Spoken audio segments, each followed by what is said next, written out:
I'm Grace Anderson, 35 years old, and today I'm standing in the over 2,000 square foot living room of my grandmother's estate, the traditional venue for the Anderson family's annual gathering.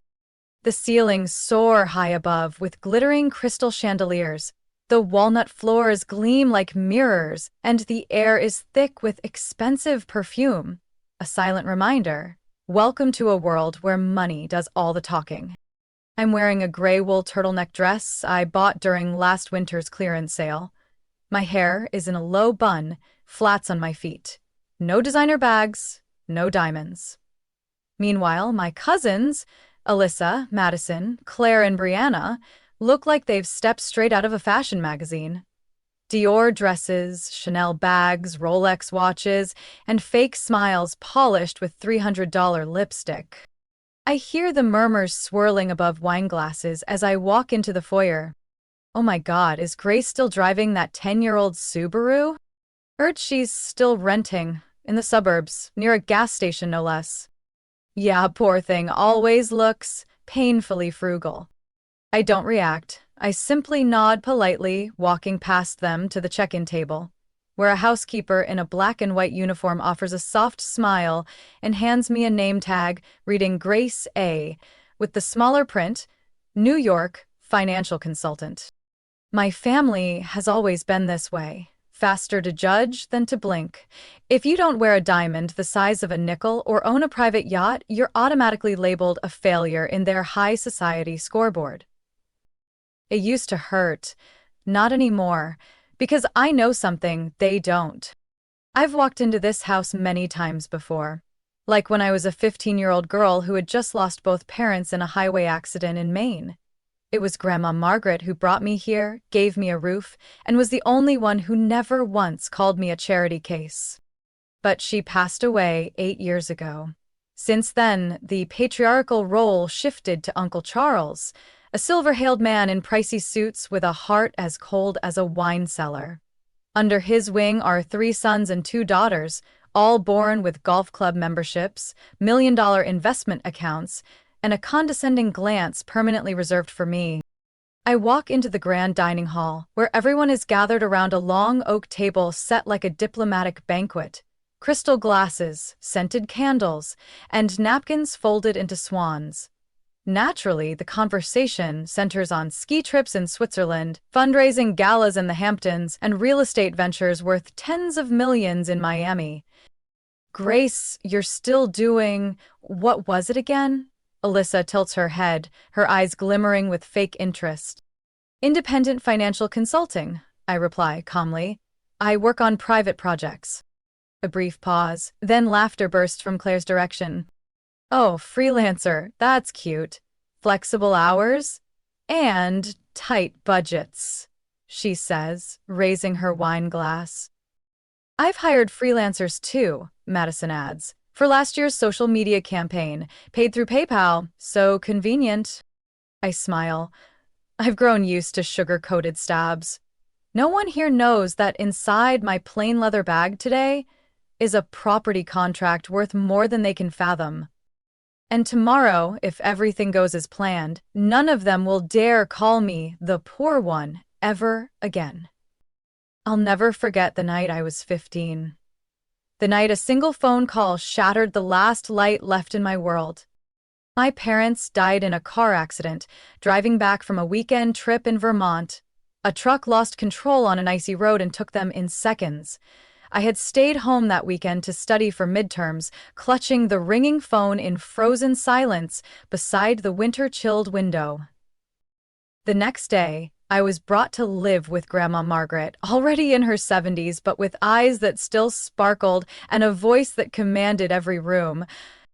Unlike the rest of the family, whose conversations revolved around profit margins, stock picks, and luxury real estate, Grandma lived simply, quietly, and with elegance down to the finest detail.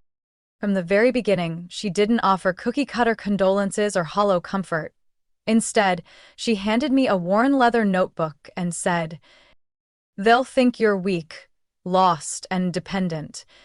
But if you learn to make money work for you, someday they'll have to see you differently." I didn't fully grasp those words as a teenager, but I remembered every syllable. During the 3 years I lived with my grandmother in the two-story red brick house tucked behind old maple trees in Newton, Massachusetts, I learned how to read market charts, evaluate real estate by neighborhood, and most importantly, how to wait for the right moment. While my cousins Alyssa, Claire, and Brianna were gifted BMWs for their 16th birthdays, I continued driving the old Chevrolet Cruze my parents left behind. I worked part-time at a bookstore, helped in a restaurant kitchen on weekends, and saved every dollar I could to invest in even the smallest opportunities. My first investment was at 17, exactly $1,200 into a green tech stock that my grandmother believed would grow within 3 years. And 3 years later, that investment tripled.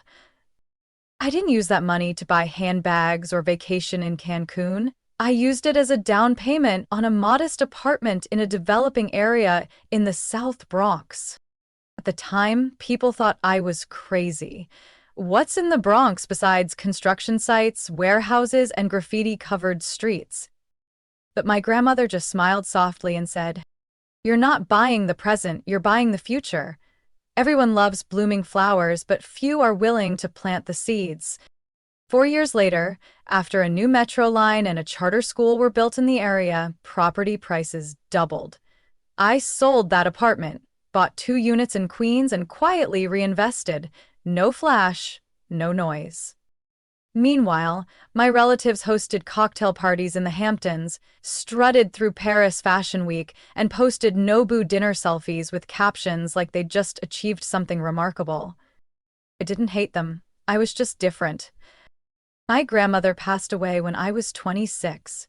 The little house I once thought we'd keep was sold off after Uncle Charles persuaded the family to recycle assets, which was just another way of turning memories into cash. I didn't argue. I used my modest inheritance to buy an old 3-story building in Jersey City, a place no one in my family would ever glance at. I renovated each unit, rented them out, and launched my own investment company. GMA Holdings, short for Grace and Margaret Anderson. I hid my identity as the owner behind multiple shell companies, partly to work in peace, but mostly because I knew one day the poverty they mocked me for would become my sharpest weapon. Because the more carefully something is hidden, the more shocking it is when it finally comes to light. And today, at the Anderson family gathering in the Hampton estate, the very one they plan to sell and split like a birthday cake, I've brought with me a secret contract. If I choose to reveal it during the meeting, it won't just change the conversation, it will tip the balance of power in this family for good. The question is, should I make the move now, or let them belittle me one more time? I started building my empire in silence. No one in the family knew that every evening, instead of attending parties or scrolling social media, I was poring over city planning reports, studying infrastructure development maps, and attending online investment seminars with advisors they'd never even heard of. I launched my first company at 28, an LLC called Elmview Ventures, registered in Delaware. A harmless name with no connection to me. Under that name, I bought my first apartment in Buffalo, a 6-unit building next to a technical school that had just received expansion approval. Price, $178,000. Down payment, savings from 4 years as a financial consultant, and proceeds from selling 3 older apartments in Queens. I renovated it, rented out each unit to tech students. Within 6 months, the rental income covered both principal and interest. A year later, I used the cash flow to buy 2 more adjacent buildings, combining them into a mini complex. I never put anything under my own name. Each property was held through a separate company, with figurehead directors provided by a law firm in Chicago. The financial structure was buried under layers. LLC upon LLC, banks in different states, and trust-based accounts. Anyone searching would only find sterile names like Maplehurst Assets or Greenfield Partners. Nothing tied to Grace. I became a legal ghost in the real estate world. By the time I turned 30, my portfolio had grown to include 9 buildings across New Jersey, Pennsylvania, and Connecticut. Among them was a cluster of 3 properties in New Haven, right as Yale began expanding its dorm facilities. Every time value increased, I reinvested. No press, no bragging, no social media announcements. But the investment I'm proudest of and the boldest move I've made was an 8-story apartment building in Brooklyn Heights, New York. It had once belonged to an aging Italian family, now retired and ready to let go. They quietly listed it through a private brokerage. Price $24.5 million. I didn't have enough liquid cash at the time, but I had patience, long-term vision, and just the right amount of calculated risk. I called my attorney, Mr. Stephen Crowley, who had supported me since the very beginning. I need you to set up a new holding company, urgently. It has to be clean, discreet, and reputable enough to secure bank loans at the lowest possible rate. We created Crescent Landmark Holdings in just 3 days. I put up all 5 of my existing commercial properties as collateral, along with $2.7 million in cash I had saved over the past 7 years. The rest I borrowed from a small bank in Vermont where I had previously made indirect equity investments. The deal closed within 2 weeks. Not a single news outlet covered it. No one in my family had a clue. 3 months later, members of my family began moving in, without ever knowing who actually owned the building. Alyssa and her husband lived on the 5th floor. Claire rented the 3rd floor as a crash pad whenever she visited New York. Even Uncle Charles had once come by to view the penthouse for his youngest son. They complained about the new elevator policy, the guest registration system, and the fact that parking now required a special access code. I just smiled, because every single one of those rules had my approval on them. On my 33rd birthday, I sat in my small apartment in the Upper East Side, flipping through financial documents. After nearly a decade, I owned 15 properties, including 12 residential and 3 commercial buildings. Total leasable area, over 210,000 square feet. Total asset value based on market price, approximately $74.2 million. I had once considered going public about it, but then I remembered my grandmother's words. There are 2 kinds of wealthy people. One wants the whole world to know, the other only needs to know they didn't waste their effort. I chose the second kind. But this year's family meeting, with their plan to sell Grandma's estate and split the money, made me change my mind. They were ready to discard memories, to bulldoze the only place that had once been my and Grandma's refuge, all in the name of profit. And I couldn't let that happen without doing something.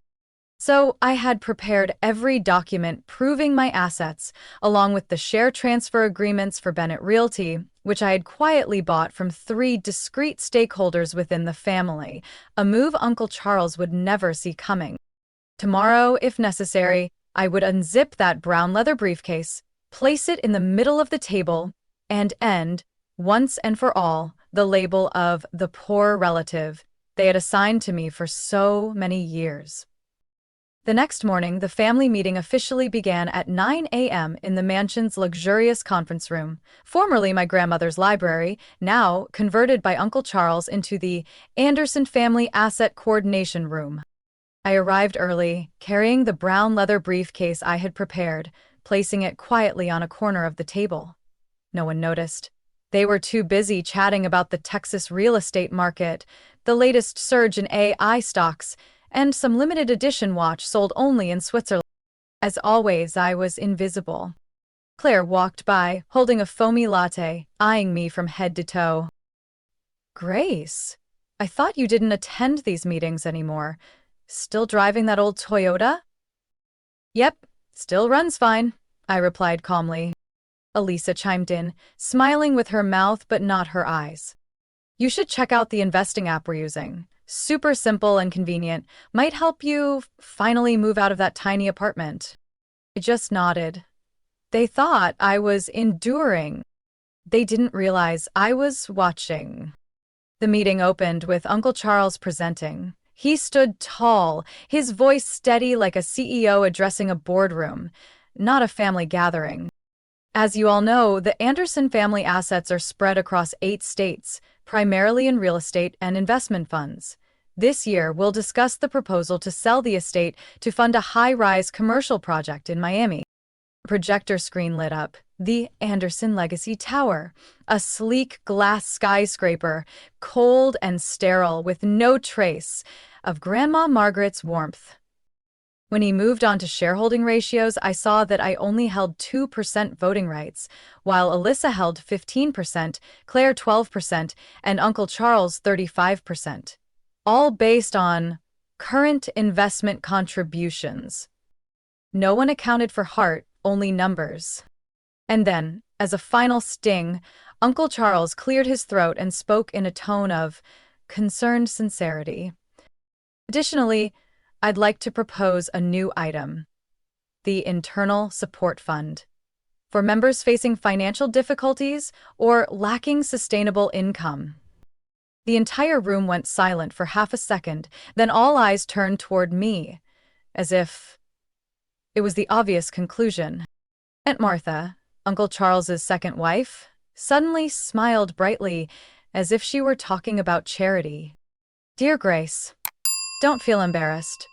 Family is here to support one another. Even though your contributions are small, if you ever need help with living expenses, rent, or transportation, then we'd be happy to allocate a small portion of the annual profit, Claire added, trying to hide her smug smirk behind a layer of deep red lipstick. I took a deep breath. My hand gripped the chair's armrest. My heart was pounding, not from anger, but because I never imagined they'd go this far. They were openly discussing giving me an allowance, as if I were a burden, a freeloader. I kept my tone calm. Thank you all, but I'm fine. Don't be proud, Grace, Alyssa said, feigning gentleness. No one's judging you, it's just that the whole family wants to help. Help? They had never asked how I was living, never shown the slightest interest in my work. Not a single person had asked why I chose to live simply, drive an old car, or avoid flaunting my life on social media like they did. Who knows? Claire chimed in. Maybe if you married rich, things would be easier. Laughter erupted. A few even pounded the table in agreement. I smiled faintly, not because I found it funny, but because they had followed the exact script I was waiting for. I glanced at the brown leather briefcase. The documents inside could end all this mockery in under 3 minutes. But I wasn't ready. I wanted them to walk the full path of arrogance, so that when I stood up and laid those cold, hard numbers on the table, every ounce of their condescension would instantly collapse into shame they couldn't recover from. I wanted them to remember tomorrow, when they found out I was the one who owned the building they lived in and the one who secretly held 38% of the family company through 3 silent investors, that today's laughter would be the thing they could never forget. And I, the woman they thought needed financial assistance, would be the one rewriting the rules of this game. That evening, I returned to my room on the 3rd floor of the estate. The same old room that used to be my grandmother's reading nook. The faded green fabric armchair was still there, the one she sat in every morning, sipping hot tea while reading the financial paper. I stood silently by the window, looking out at the rose garden, now overrun with dry leaves and climbing vines. In my head echoed something she had told me when I was a 16-year-old girl making her first investment with saved-up lunch money. Been in the right direction. You don't have to win every race, just know your destination and keep moving in the right direction. By the time you get there, those who mocked you won't even have the strength to keep running. Her voice still lingered in my mind, and tonight, I knew I was nearing that destination. 3 months ago, when I learned the family was planning to sell the estate, the only place tied to my and Grandma's memories, I set my plan in motion. I didn't just prepare the finances, I studied the entire voting rights structure within the family's real estate company, Anderson Heritage Group, a name that sounded prestigious but was really just a shell Charles had built after Grandma passed to consolidate his financial power. Voting rights in meetings weren't evenly split. They depended on ownership stakes in the family investment fund and the company managing the properties. The key detail: 15% of shares were held by a company named Halberd Equities, a partner investor that had previously injected capital into luxury housing projects with the Anderson Group. I hired my attorney to investigate. The result: Halberd Equities was a subsidiary of a major investment fund, but due to restructuring, they were looking to discreetly divest their stake.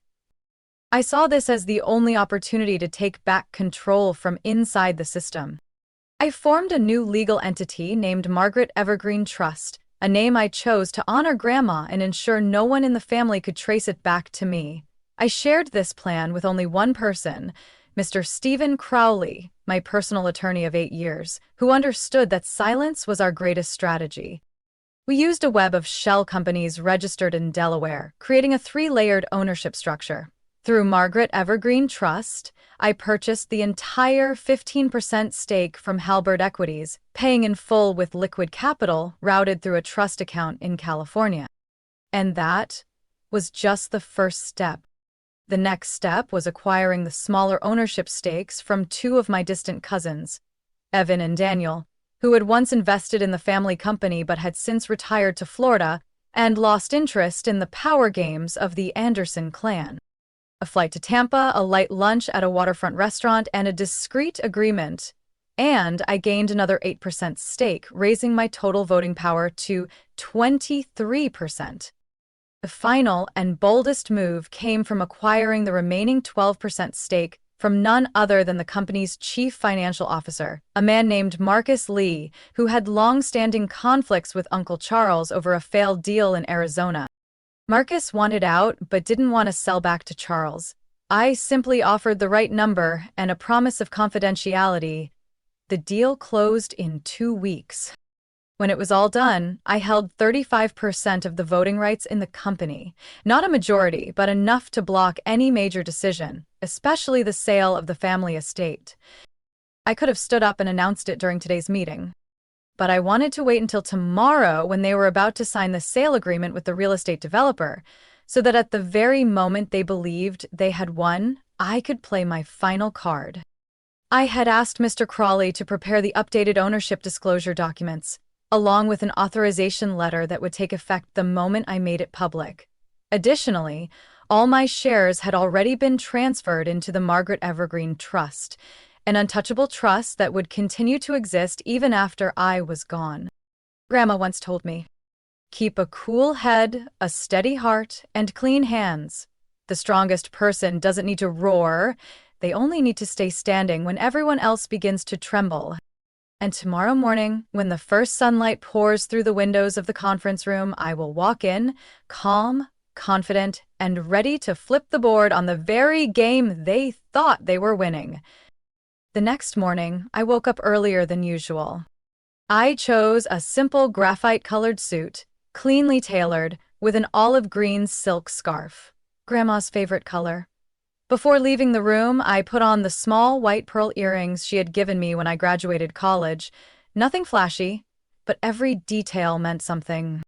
Today, I wasn't just attending. Today, I came to finish this. The conference room was full by the time I walked in. Everyone was dressed like they were about to present to a corporate board. On the table sat the printed draft of the estate sale agreement, ready for signatures. Uncle Charles stood at the head of the table, his hands on a thick file, voice full of confidence. "If there are no further comments, I propose we proceed with the signing with the developer, the Oak Ridge Group.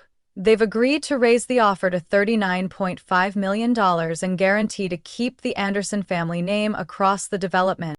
I waited a beat, then stood up, pulled the brown leather briefcase toward me, and unlocked it. "I have a proposal," I said, my voice not loud but firm and clear. Everyone turned to look at me, visibly surprised. Elisa blinked. Claire raised an eyebrow. Uncle Charles frowned, slightly annoyed at the interruption. "Grace, we're at the final stage. You can speak after the contract is signed." "No," I said, locking eyes with him. "I think there are a few things everyone should know. before putting pen to paper. I took out the asset report, handed a copy to each person, and projected a summary onto the large screen in the room. The numbers stood out clearly. Total personal assets, $74.2 million.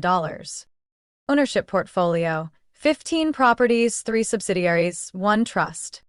Voting rights in Anderson Heritage Group, 35%. The room went dead silent.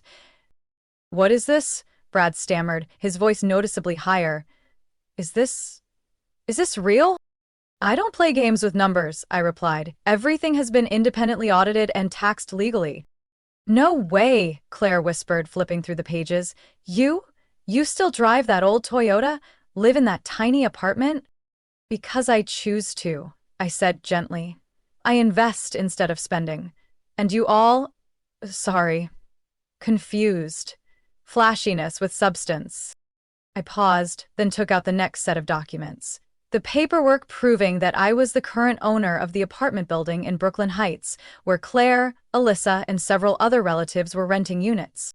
"And by the way," I said, stepping into the center of the room, hand on the file, "if anyone's been wondering why building management recently tightened guest check-in, increased surveillance cameras, and changed the door codes, well, hello. I'm the one who approved all of it." Claire's eyes widened. Alyssa froze, her lips moving like she wanted to say something but couldn't. Uncle Charles went pale. "You own the building?" he asked, trying to keep his voice calm. "I purchased it through Crescent Landmark Holdings, a company I formed," I nodded. "The transaction was completed over a year ago. I just didn't see the need to make an announcement." A heavy silence settled over the room. No more laughter, no more sarcastic remarks. All eyes were now on me, the one they once called the poor one in the family. "I also hold 35% of the voting power in Anderson Heritage Group," I continued before anyone could speak. "And with that number, I have every right to block any asset sale that I find inappropriate, including the sale of this estate." I looked directly at Uncle Charles. "Grandma didn't leave this place behind just as real estate. It's memory, it's roots. I won't agree to turning it into a soulless luxury apartment complex just for a few million in short-term profit." A beat passed. Then Jessica, the only cousin who had ever stood by me, started clapping. "You know what?" she said with a quiet smile. "You just did what no one in this family ever has, made everyone go silent out of respect." The room was still stunned. Brad flushed. Elisa looked down. Claire flipped through the now pointless contract pages in her hands. Uncle Charles sat down, heavy with thought. "Perhaps we should pause and reconsider." "I think that's wise," I smiled, "because from now on the rules have changed." 3 months after that family meeting, the once grand Anderson estate in Westchester was no longer a stage for flashy parties, luxury car comparisons, or designer watches. Instead, the Anderson home had become the official headquarters of the Margaret Evergreen Foundation, a foundation I established to honor the woman who laid the groundwork for everything I have today. I didn't name the foundation after myself. I named it after her. Because no matter how many millions I owned, Margaret was the wealthiest of us all, not because of her bank balance, but because of her vision, her resilience, and her open heart. The day of the opening was sunny. The rose garden was neatly trimmed.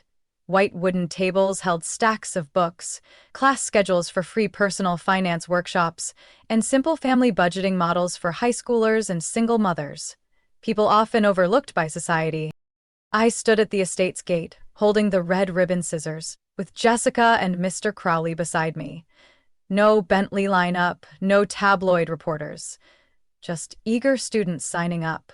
Elderly people holding forms for free financial counseling, and a few former employees of my family now returning to say thank you. Alyssa, Claire, and even Uncle Charles showed up, but this time they didn't walk in like property inspectors.